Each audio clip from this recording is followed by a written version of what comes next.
Esto es Más que un Pitch con Juan Manuel Astorga y Juan Pablo Silva. Un espacio para hablar con emprendedores y conocer sus historias, ideas y proyectos. Más que un Pitch, programa de Radio Infinita y el DF+. En este nuevo capítulo de Más que un Pitch, hoy vamos a conversar aquí en el programa con Muriel Camis. ¿Quién es Muriel Camis? Bueno, ella es la directora ejecutiva de Atica, una empresa del mundo, en el fondo, de los revestimientos, pero que tiene muchos años, tiene más de 40 años que fundó. 47 años, mira, casi estamos llegando a las bodas de oro. Fundada por su padre, así que vamos a hablar de toda esta historia. Muy bienvenida, gracias por estar con nosotros. No, Bienvenida, encantada, Muriel. gracias a usted por la invitación. Muy contento que estés aquí con nosotros. Juan Pablo, ¿qué parte? Vámonos a este origen que nos contabas hace casi 50 años, que parte tu padre este negocio, y cuéntanos en el fondo qué es lo que era el negocio. Mira, la verdad que este negocio creativamente nace después del año 75 y se empieza a lanzar y a concretar la idea con los primeros viajes que hace mi papá a Italia, buscando materiales de terminación para la construcción, en un contexto de un Chile que se estaba abriendo a la economía del mundo, que estaba abriendo su frontera, que estaba abriéndose a las importaciones, y donde hasta aquí las terminaciones que se conocían en Chile eran de manufactura nacional. Por lo tanto, eran pocas alternativas, Estaba más limitado, bastante obvio. simple, etcétera, siendo que afuera en Italia había un mundo de alternativas, productos, fábricas, etcétera. Así que partió viajando, viajó 2 años seguidos a buscar representaciones, a instruirse sobre esta industria. Mi papá venía del mundo textil y del mundo como de comerciante, o sea, francamente, en material de construcción yo te diría que lo que tenía era una afición por la arquitectura, que venía, yo creo, heredada de alguna parte de su padre, que había trabajado como arquitecto sin ser arquitecto titulado, pero se dedicó a construir casas en su tierra natal, que es Palestina. Y bueno, y la cosa es que después de estos viajes se traen estas representaciones. La verdad que partimos con una mega fábrica que hasta el día de hoy tiene sus descendencias en Italia. Hasta el día de hoy trabajamos con el yerno del dueño de esa fábrica. O sea, es muy bonita la historia desde el punto de vista de los largos vínculos que se establecen a lo largo de los años. Entonces, volviendo un poco al aspecto cronológico, Atica abre sus puertas el año 78 con un local, era una casa en Providencia, Pedro de Valdivia, quiero decir, no estoy ahora, sí, Pedro de Valdivia. Y yo en esa época estaba en el colegio, les aclaro. Muy buena precisión.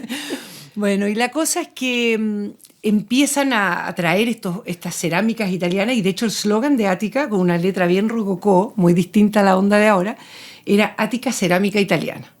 De hecho, tengo recuerdos de haber visto en el multicine de Vitacura, de los techos de cobre, una publicidad con la Michelle Pfeiffer, que salía con su bata y hacía una publicidad para Atica respecto a estos baños que eran de otro planeta para la época.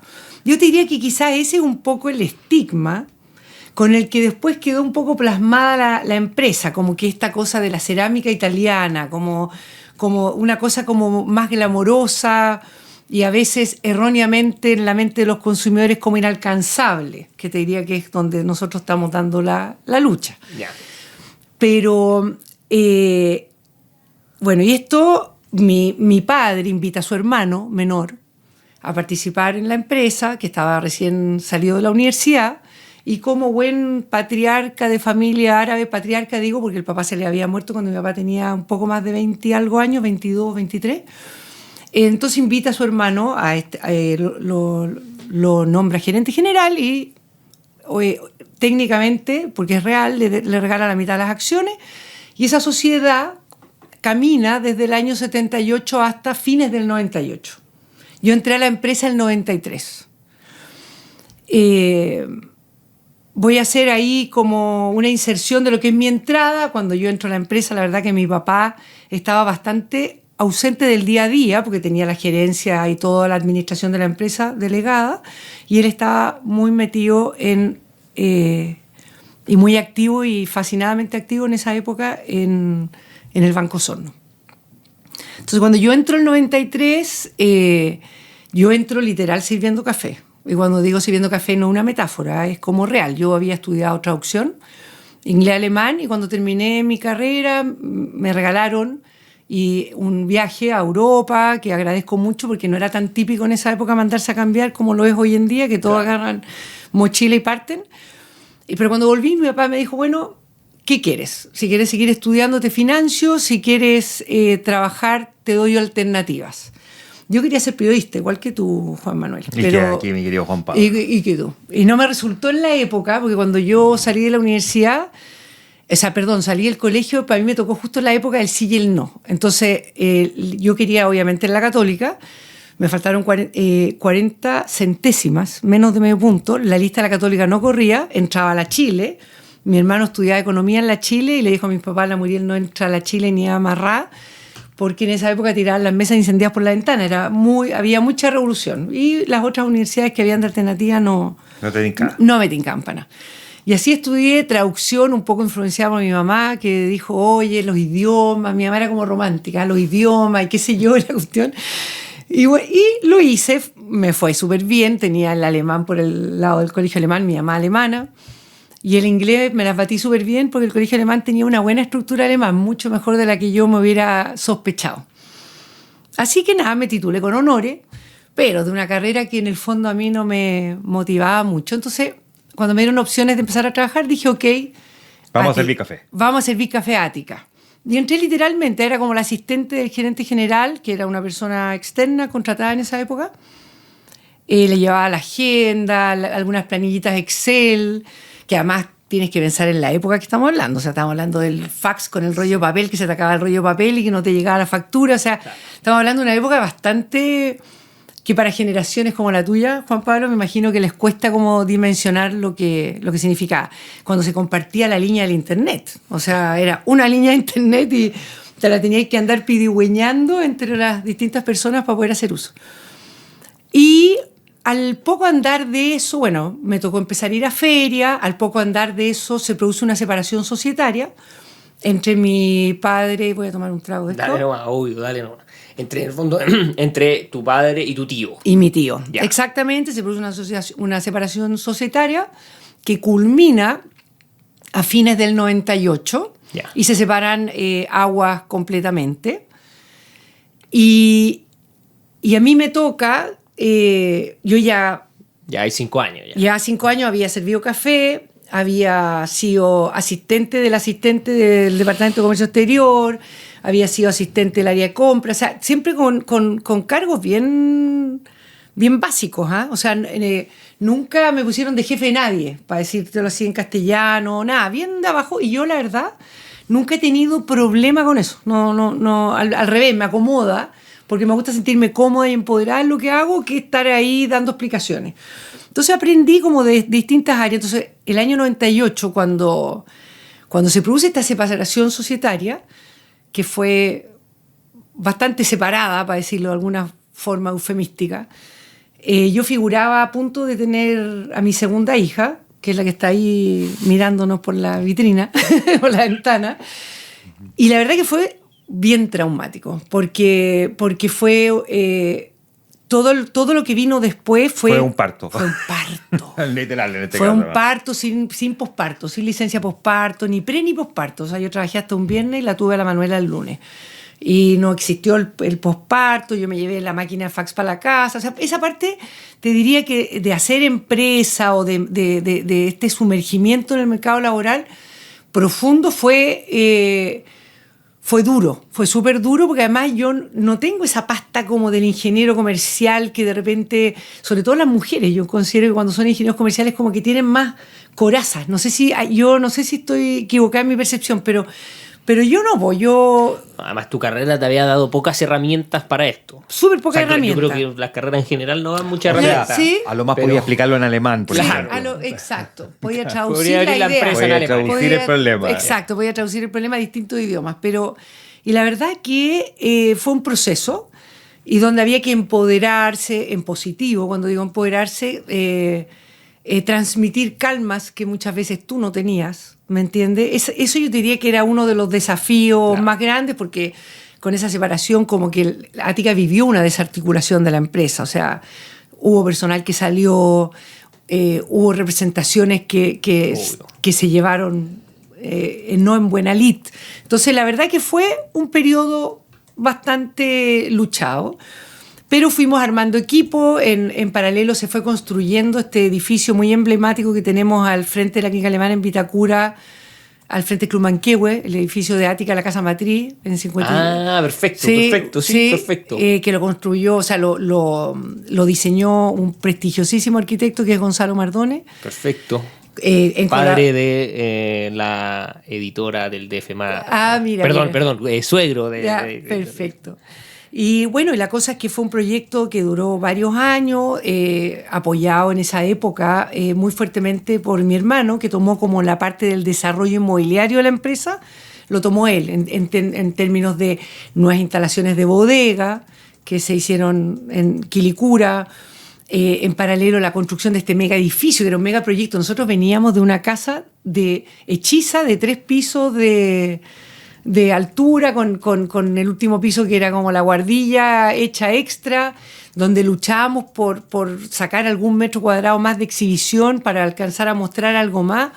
Y la verdad que con condiciones bien, esa es una pregunta de las épocas duras, fuimos la fe a la fiesta un par de años consecutivos que fueron bien tediosos, donde nuestra competencia se movió al sector más alto de la capital, en el eje Kennedy, Manquehue, qué sé yo, zona de Manquehue hacia arriba, te diría yo. Y nosotros quedamos en Pedro Valdivia, bastante atrás mano, y con una tienda, obviamente, añosa y anticuada y muy incongruente con la vanguardia que nosotros traíamos. O sea, era muy difícil mostrar una casa retro llena de muros, porque era finalmente una casa, entonces estaba como el muro que separaba la cocina. Lo que antes era top dejó de serlo. Exactamente. Como suele pasar. Exactamente. Así que bueno, te diría que ese periodo de transición entre que nosotros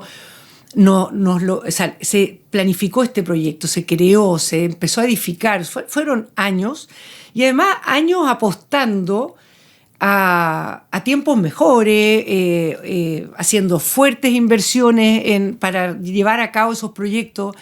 Fueron proyectos costosos de construir en terrenos caros, o sea, fue una jugada que hicimos como empresa proyectándola al futuro, como diciendo, si queremos seguir al futuro, acá tenemos que poner la bandera. Perdona, para seguir después con en el fondo toda esta segunda etapa, estos 20 años del 78 al 98, Ática, ¿cuánta gente trabajaba? No sé, en el mercado, ¿cuánto representaba? Para ver el tamaño que se dividió. Sí, te entiendo.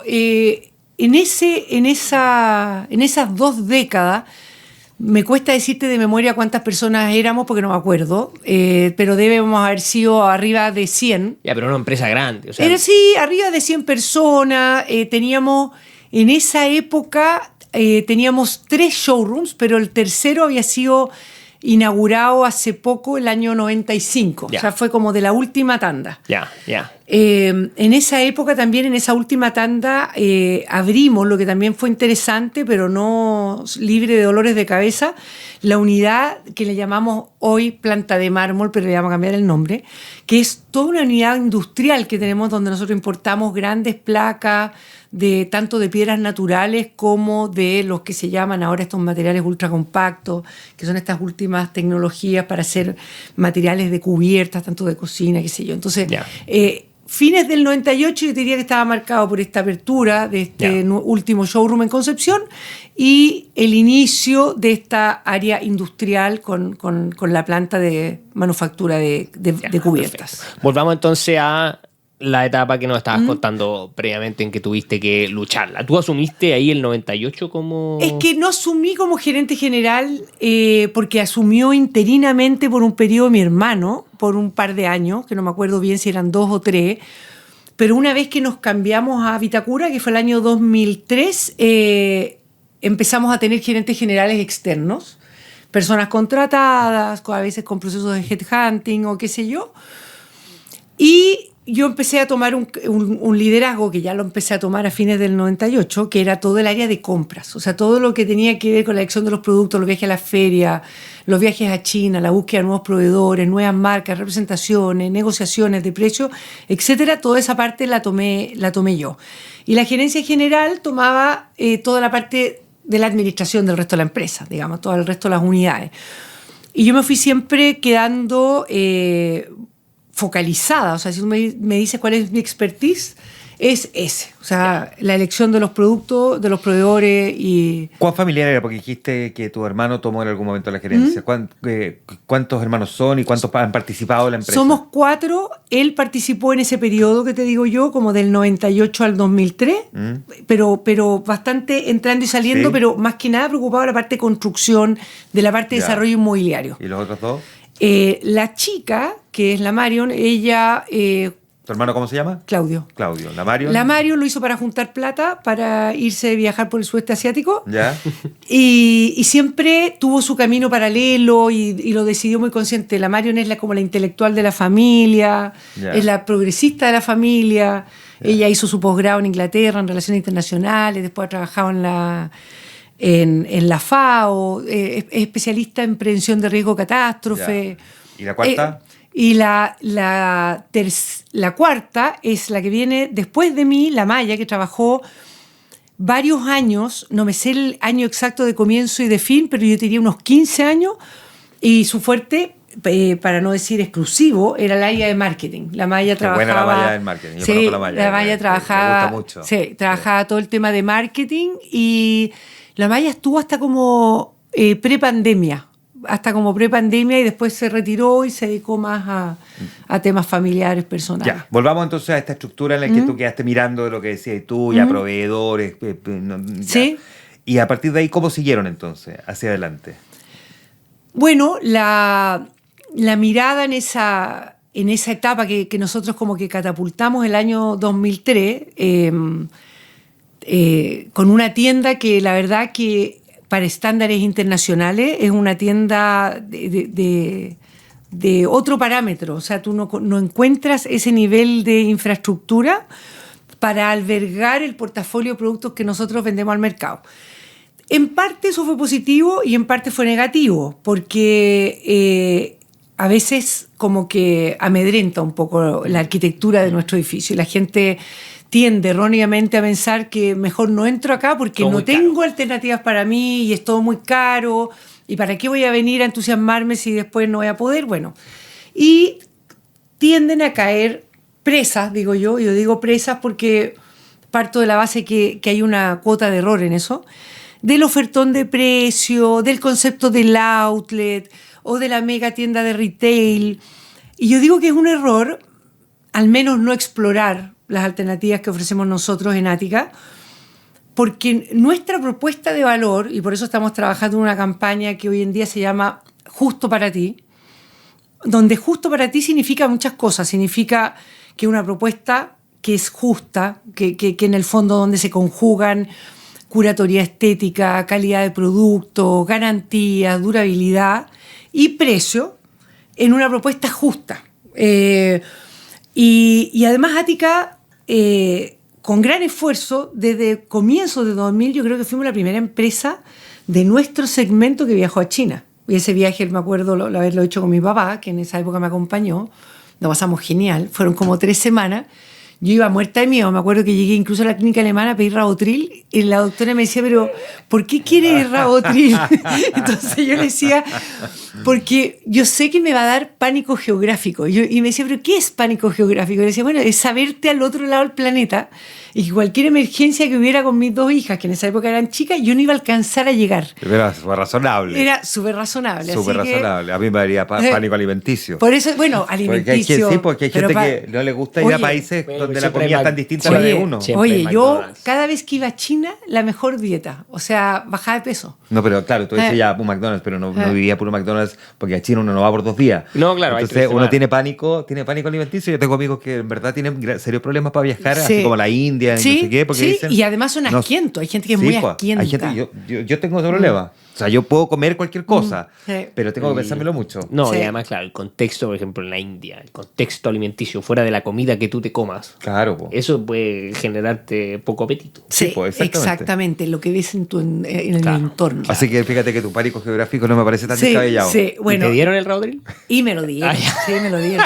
Me lo dieron. Ya, oye, te propongo una cosa. Hagamos una pausa para saber qué pasó después del Raudril y seguimos conversando. Está muy buena esta conversación con Muriel Camis, la directora ejecutiva de Ática, aquí en Más que un Pitch. Pausa y volvemos. Más que un pitch, con Juan Manuel Astorga y Juan Pablo Silva. En Walmart Chile están comprometidos con el crecimiento del país y con convertirse en una empresa regenerativa para que sus colaboradores, clientes y comunidades tengan acceso a más empleo, más crecimiento y más oportunidades para vivir mejor. Walmart Chile. Estamos de regreso. Esto es Más que un pitch, un espacio de Radio Infinita y el DF+, para conversar sobre emprendimientos y proyectos, junto a sus creadores. Estamos de regreso a Más que un Pitch. Hoy conversamos con Muriel Camis, directora ejecutiva de Ática. Nos quedamos en el que tenías que viajar a China, que tuviste que ver un Raudril porque tenías pánico geográfico. Solo acotar que la persona que me dio el Raudril terminó siendo una gran amiga mía hasta el día de hoy. Excelente. Sí, no, de verdad, se convirtió en una gran amiga. Ya, tú decías, vamos a China en época en que nadie iba. Y era una experiencia, la verdad que bien impactante desde todo punto de vista. Desde llegar a la zona donde están las fábricas de porcelanato, que era obviamente una de nuestras primeras prioridades. No solo esa, porque también comercializamos sanitarios, WC, lavamanos, grifería, muebles, una serie de cosas. Era muy impactante partiendo de la base de que mirabas a 200 metros de distancia y no se veía nada. Yo me acuerdo de haberte pegado la nariz al ventanal del hotel, de mi dormitorio, mi pieza, pegó el ventanal como diciendo, ¡uy, está helado! Y me acuerdo que era por lo negro. Yo decía, esta cuestión parecía invierno, pero habían 30 y tantos grados de calor con humedad. Y ahí empezamos a explorar las primeras fábricas y la verdad que fue una experiencia alucinante, sobre todo que hay algo que es nuestro sello, y que yo lo quiero destacar porque de alguna manera es parte de los valores de la empresa y de las cosas que nos permite también jugar bien en la cancha cuando se trata de responder por tus productos y por tus calidades, etc. En esa época conocí a quien había sido el primer exportador para nosotros, que nosotros empezamos comprando de China en el año 96. ¿Ya? Y nos enorgullece mucho decir que ese fabricante al que le comprábamos el año 96 sigue siendo nuestro proveedor hoy, el año 2025, es nuestro principal proveedor. Mira. O sea, realmente una relación extraordinaria. Y es un actor que se ha desarrollado tanto también a nivel mundial, exporta en Alemania, a Bélgica, Austria, Suiza, ya no a Estados Unidos, porque antes de los aranceles de Trump ya habían tenido antidumping y cosas de esa índole, donde dejaron muy fuera de competencia a los fabricantes chinos también en Europa. Y así que nada, fue una experiencia inolvidable que después se repitió varios años después. Los próximos viajes, en un par más yo creo que me acompañó mi papá, en el resto ya me mandaba con otra gente. Yo ahí viajaba con una pareja de un matrimonio españoles, encantadores, que son partners nuestros hasta el día de hoy, nos vigilaban la operación allá, hacían los controles de calidad, etcétera. Entonces viajábamos juntos y eran, la verdad que... ¿Ustedes tienen operación en China? Tenemos operación en China, no con oficinas en China ni nada, pero tenemos nuestra red de proveedores, nuestra red de soporte. Pero te tengo que decir algo, así como antes, cuando uno partía operando con China, mi competencia, y lo digo con conocimiento de causa, muchos de ellos operan con traders. Sí. O sea, nosotros no. Ya. Nosotros operamos con fábricas. Y yo conozco a los dueños de la fábrica y los saludo y nos abrazamos ya con besos y ya no con saludos típicamente chinos, porque ya nos conocemos hace más de 20 años. Y eso es parte elemental de nuestra filosofía. Nosotros nos gusta conocer a la persona que está al otro lado y no al intermediario, sino que realmente a la fábrica que está al otro lado, al dueño. Eso nos han dicho varias veces. Gente que trabaja con proveedores extranjeros. ya no recuerdo muy bien, pero varias marcas no sé, de ropa, zapatillas, en fin, nos ha dicho lo mismo, que cuando viajan y finalmente tienen el vínculo directo con el proveedor y no con el intermediario, la relación es otra cosa. Es otra cosa, porque además te permite afinar mucho más lo que tú quieres, lo que necesitas, se genera un vínculo de confianza. Se generan colaboraciones. Colaboración muy importante. Muchas veces cuando voy a China, lo que se genera es verdaderamente un laboratorio de prueba donde yo era para ellos, o sigo siendo para ellos, los ojos de Occidente. Entonces me llevaban a su laboratorio y me decían, ya, ¿qué te parece esto? ¿A qué le sacaría? ¿Y qué le pones? ¿Qué color te falta? ¿O qué te molesta? Porque efectivamente ellos tienen... un criterio de gusto oriental. Oriental, claro. y es como nosotros tenemos el nuestro y está perfecto. Claro. Pero, o sea, ellos van a encontrar horrorosas las cosas que nosotros les mandamos a hacer, así como... Claro, van a encontrar poco práctica. Claro. No, claro, la de encontrar fome, apagada. Como de muerto. O sea, imagínate claro. La ropa, cómo nos vestimos nosotros, cómo se visten ellos. O sea, hay costumbres que son radicalmente distintas y la verdad que eso ha sido muy interesante del camino. ¿Qué ha venido después de Ática? Bueno, hemos bailado con todas las crisis que han habido en este país y la industria en la que nosotros estamos, una industria sumamente vulnerable, se vio muy golpeada desde la pandemia para adelante, algo que ustedes ya saben con lujo de detalle, y la verdad que nosotros acompañamos a nuestros clientes en sus procesos. O sea, y es duro, porque... ¿Quiénes son tus clientes? ¿La inmobiliaria? Mira... ¿O más retail? No, nosotros somos mitad. Ya. Para nosotros es francamente mitad y mitad. O sea, el mundo inmobiliario, de las empresas, de las grandes empresas constructoras, son clientes importantísimos para nosotros. Y asimismo también tenemos fuerte presencia a nivel de retail y el mercado particular del cliente que está haciendo su remodelación o su proyecto de casa, o a veces solo cambiando un grifo cocina, lo que sea, para nosotros son sumamente importantes. Espérate, es que antes de seguir, yo creo que hay algo, al menos a mí me pasa, yo nunca me he construido una casa, y creo que muchos de nuestros auditores son también generaciones que no han tenido experiencia con este tipo de negocio. Entonces me encantaría, yo estoy viendo aquí en la página Ática, y que en el fondo lo estudié un poquito antes de partir, pero ustedes venden grifería, o sea, todo lo que es terminaciones. Todo lo que es terminaciones, ya. Pisos de madera, porcelanatos, pisos vinílicos, pisos fotolaminados. O sea, tú necesitas vestir tu casa que está en obra gruesa o quieres remodelar un departamento, vas a encontrar de todo. Ya, o sea, no vendemos alfombra. Pero el resto vas a encontrar de todo. O sea, vas a poder armar tu departamento. ¿Por qué no venden alfombra? Porque hoy en día las alfombras que se usan, francamente, son como las alfombras más técnicas, como las que tú tienes acá. Y nosotros tenemos como una filosofía de la que no nos hemos salido a lo largo de los años. Y es que queremos ser especialistas en lo que hacemos. Y nos gusta un poco, o sea, no nos gusta un poco, nos fascina la especialización. Y no vamos a vender ni un producto y no lo vamos a sacar al mercado hasta no ser especialistas en eso. Yeah. Y también somos, de alguna manera, como respetuosos del quehacer de otros. O sea, perfecto. Yo también me podría poner a vender iluminación, estaría perfectamente alineado con Ática, porque somos terminaciones. Obvio. Y así como le vendo el piso para la cocina, le podría vender todas las lámparas para la cocina y todos los focos. Pero ser especialista en todo, sin chacrearse y sin dar un mal servicio y administrar todo eso bien, yo creo que te puede jugar una mala pasada. Y nosotros siempre hemos preferido tener nuestro camino bien focalizado, donde nosotros seamos un partner muy respetado para nuestra contraparte. ¿Quién es nuestra contraparte? Los arquitectos, la inmobiliaria y la persona como tú, Juan Pablo, que el día de mañana ojalá vayas a ir a Ática y nosotros te vamos a asesorar y te vamos a decir, mira, ¿en qué estás? ¿Qué tipo de proyecto tienes?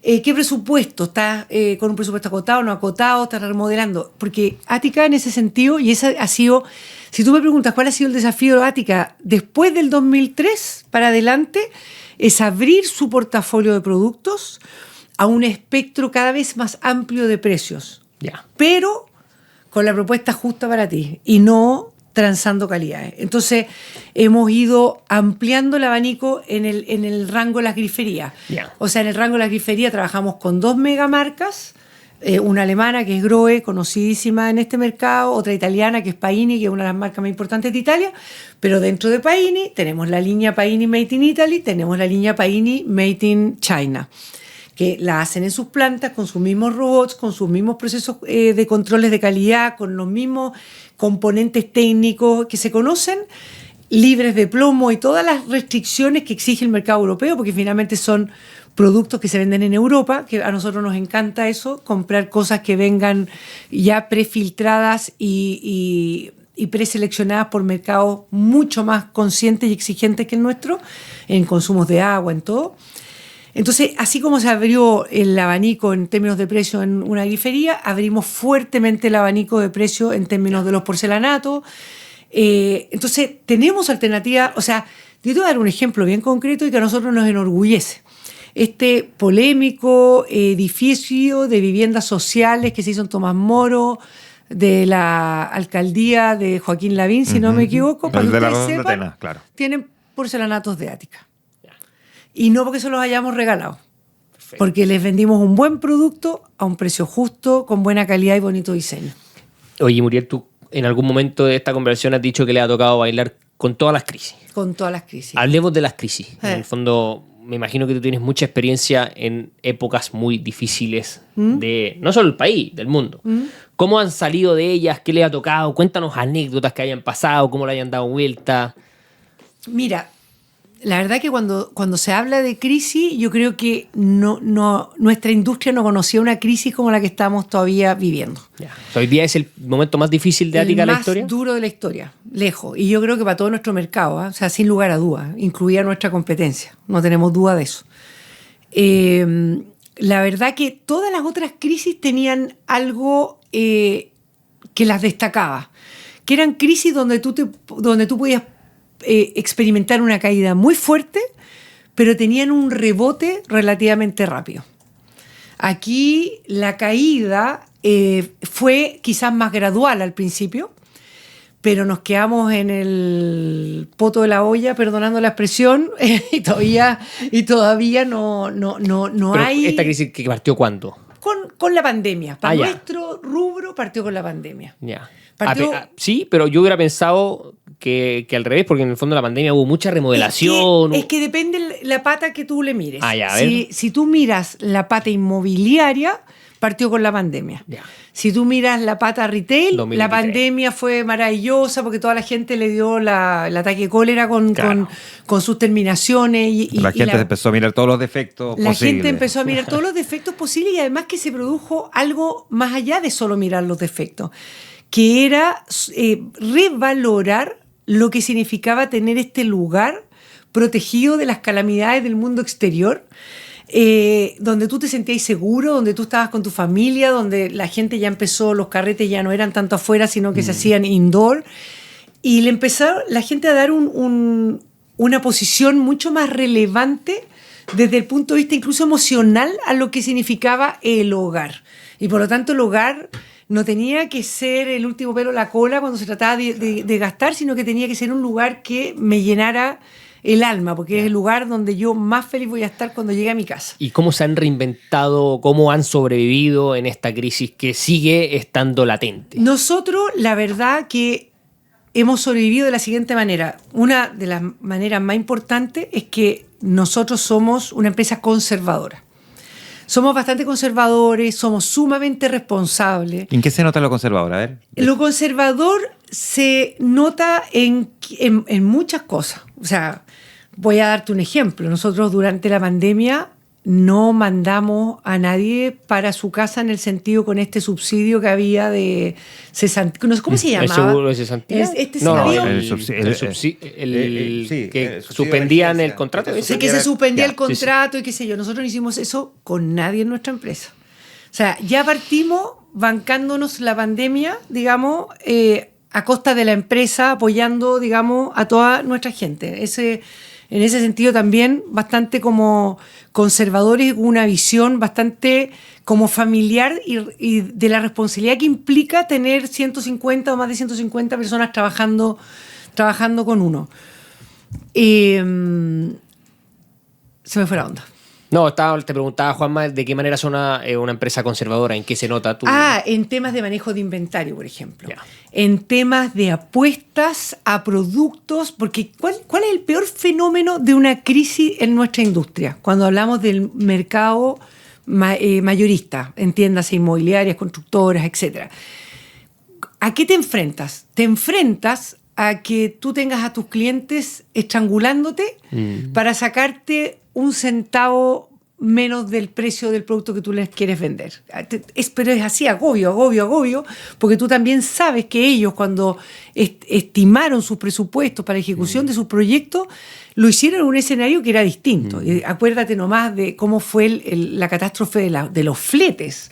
Sí. O sea, fue apocalíptico, eso nunca lo habíamos vivido. Fletes multiplicados por 10, por 15, y con un alto impacto en los productos porque son productos pesados. O sea, esto no es como llenar un contenedor con polera. Claro, no, es completamente diferente. Aquí la gente pagaba al final del día más flete que producto.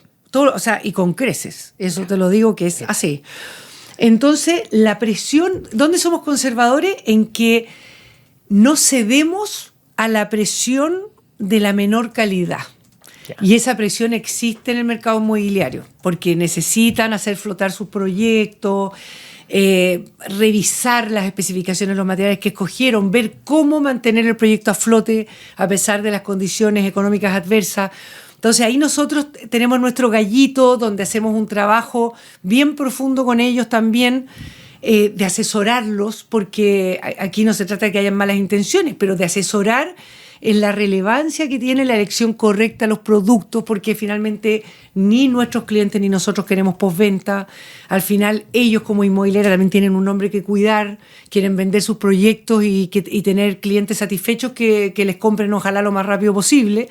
Pero todas esas rapideces se han esfumado un poco, entonces el mercado está con harto stock de viviendas terminadas. Claro. Se ha visto como una reactivación de ejecución de obras de permisos que ya estaban durmiendo hace rato, permisos aprobados pero que estaban durmiendo. Se han visto algunas ejecuciones. Entonces, ¿en qué somos conservadores? En que somos una empresa que está magra. Ya. En ese sentido somos conservadores. O sea, no, hemos tratado de mantenernos lo más fit posible. Excelente. Oye, ya nos pasamos a la hora, pero 20 segundos. Tip para cualquier emprendedor. Tip para cualquier emprendedor. El primero es la perseverancia. Me parece fundamental. El segundo tip para un emprendedor es la empatía y la sensibilidad con el entorno y con las necesidades de tu cliente. Uno tiene que ponerse en la mente de tu consumidor y no pensar que tu consumidor se va a poner en la mente tuya. La honradez, las propuestas justas. Por eso nos gusta tanto nuestro slogan Ática Justo para ti, porque creemos en esa justicia, creemos como en el win-win de las relaciones comerciales. Yo soy feliz cuando un cliente, amigo o no amigo, me compra y es feliz con lo que hizo. Esa felicidad, eso para mí es lo más importante para un emprendedor, porque es lo que te mueve y es lo que te hace sortear todas las crisis. Muriel Cummings, directora ejecutiva de Ática, gracias por venir al programa. Oye, muchas gracias a usted, lo pasa increíble. Ojalá que los auditores se entretengan. Excelente. Muy bueno. Muy bien. Esto fue Más que un Pitch, con Juan Manuel Astorga y Juan Pablo Silva, periodista de DF, en Infinita, de lunes a viernes de 5 a 6 de la tarde. Hablamos con emprendedores para conocer sus historias, ideas y proyectos.